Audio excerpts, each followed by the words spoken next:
Hello guys. So magandang gabi, no? So malapit nang dumilim kaya may pahabol tayong share guys na knowledge, no? Tatapos ko lang mag-jogging. 'Yun, pawis pa ako habang nagpapahinga, guys. May share ako sa inyo. So isa tong golden idea na naisip ko lang, no? So ano bang mahalaga? Pera o kalusugan? Okay, so maaring di nyo alam kung anong sasagot, or wala pa kayong idea, or talagang wala kayong pakialam, di ba? So depende yan sa inyo, no? Pero para sa akin, pero bago yon, bigyan ko muna kayo ng example.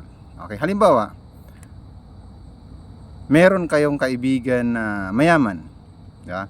So dahil mayaman siya, gusto niyang mamasyal.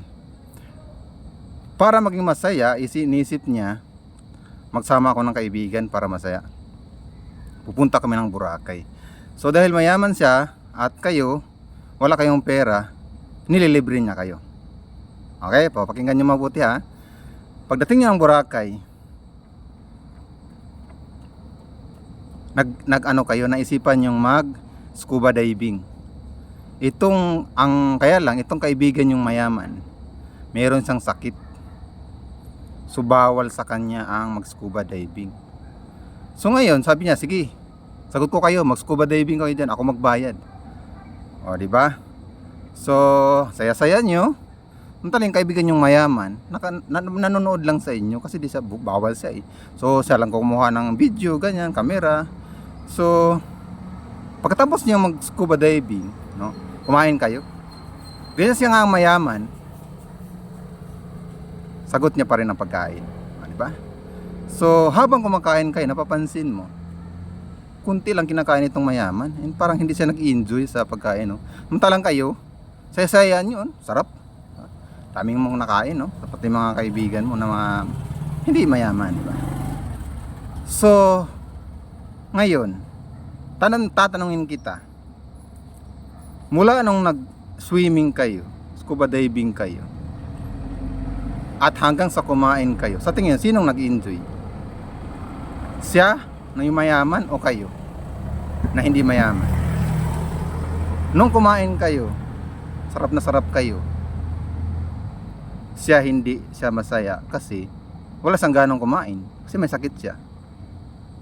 Sinong panalo? Siya o ikaw? O kayo na hindi mayaman?